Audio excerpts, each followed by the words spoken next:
grew up in a family where you felt you had a very specific unspoken role, be it somebody who is perfect, or the one who caused all the problems, or the one who just tried to stay out of the way, then you likely experienced the profound impact of narcissistic parenting or narcissistic family dynamic. In a narcissistic family system, these roles are not chosen, they are assigned. They are the survival mechanisms that children adopt to navigate a chaotic and emotionally unstable environment. In this video, we are going to define these common family roles. First, we'll define the role of scapegoat, who is blamed for all the family problems. In part 2, we will revisit golden child dynamic. In part 3, we will explore the often invisible role of the lost child. And finally, we will break down a deeply stressful role of the hero or the caretaker in the family. Let's start with the first part, which is scapegoat. The scapegoat is the child who is consistently blamed for the family's problems.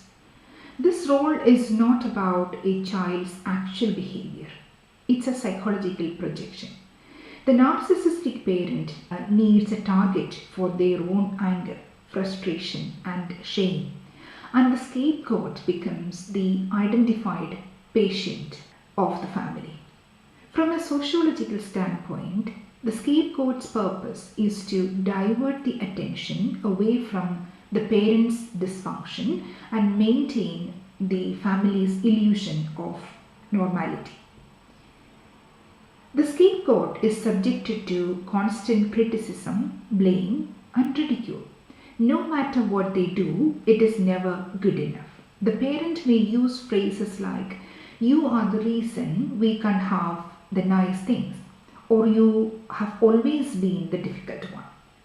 This constant negative feedback can profoundly wear you down as a child in terms of their self-esteem and sense of reality. They are often told they are too sensitive or they are the problem, leading to a deep-seated feeling of shame and worthlessness. This dynamic creates a vicious cycle where the child internalizes the blame and may even act out of the role they have been assigned.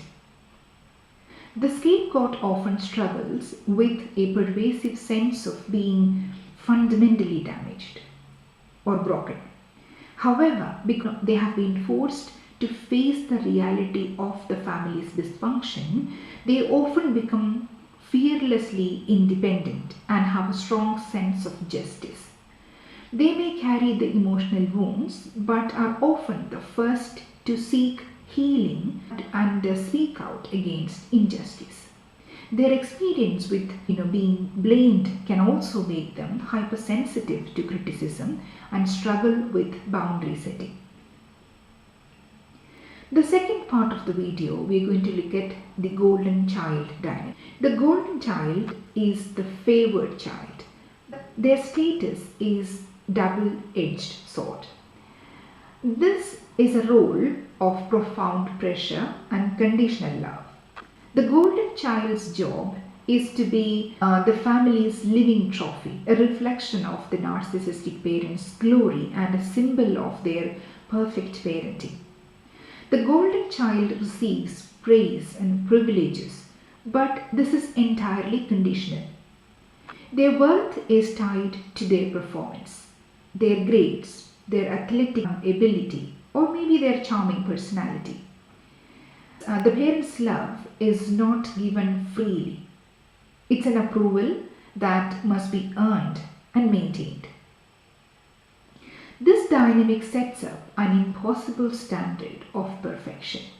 The child becomes a living example of parents' greatness. Any failure is met with a sudden and painful withdrawal of affection, which is the parent's way of punishing the child for making them look bad. The golden child's identity is not their own. It's an external construct based on their parents' needs. This conditional love deeply diminishes their ability to develop an authentic sense of self. They live in a constant fear of making a mistake, as a single failure can lead to the brutal fall from the grace. As adults, they may struggle with a need for external validation, perfectionism, and fragile sense of identity.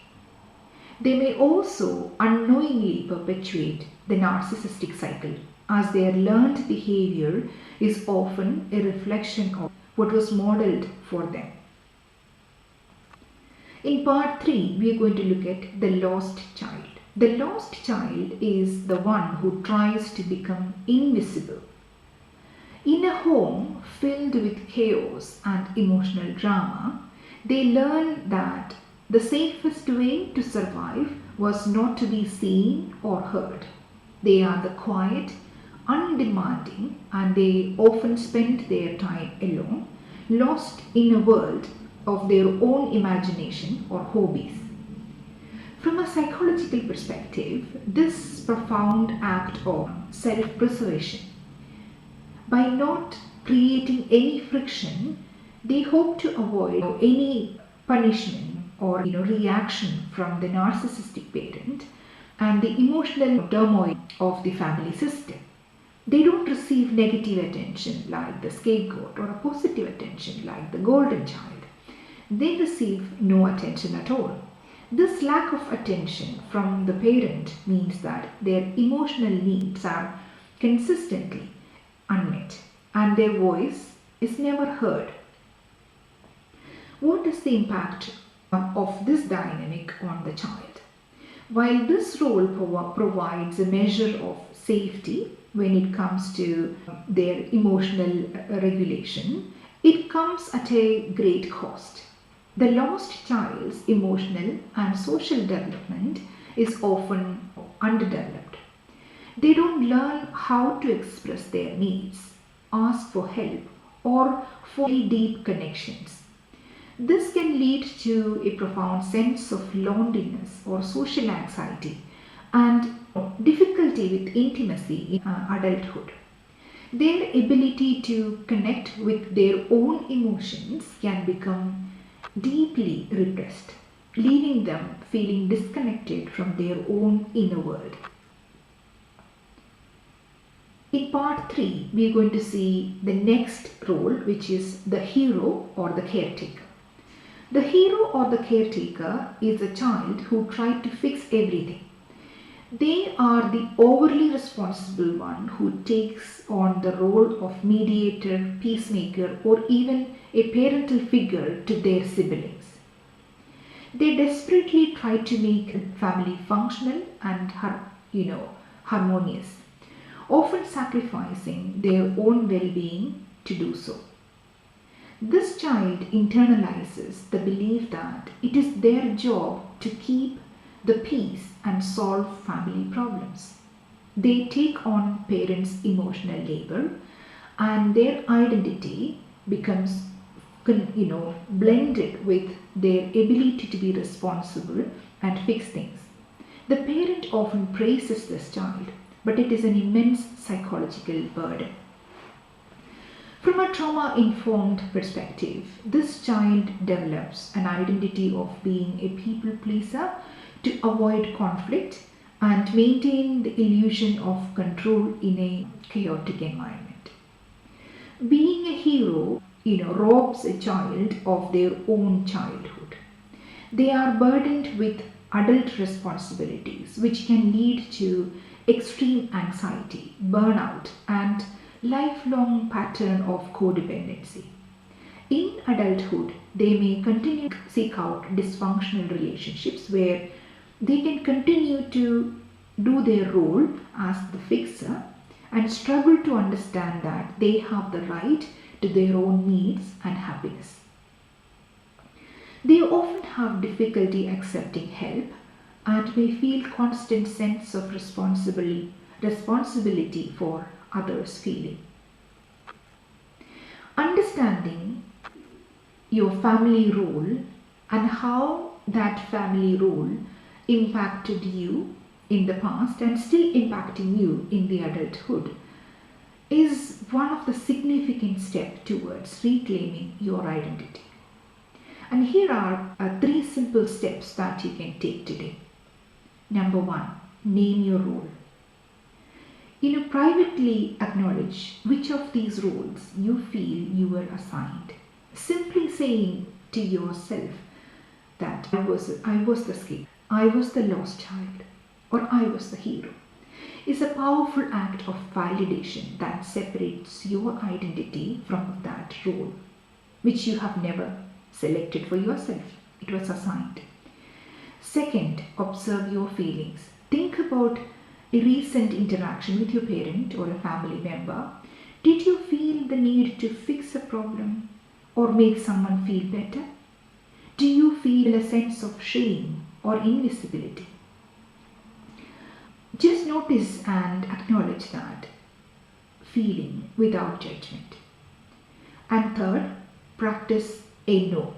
Find one small, low stake situation where you can practice saying no to a request that is not your responsibility. Role in a narcissistic family system is a survival mechanism. None of them are healthy, and each one diminishes a child's identity and self-worth in a unique way. Whether you were the scapegoat or the golden child or the lost one or the hero, your assigned role is not a reflection of who you truly are. In the next video, we will continue our exploration of parental narcissism. It's time to wind up this video. And if this video resonated with you, subscribe to this channel and stay with me on this journey of understanding and healing from narcissistic abuse.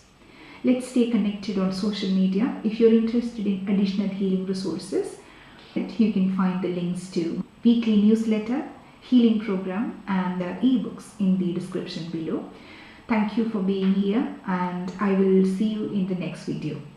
Take care.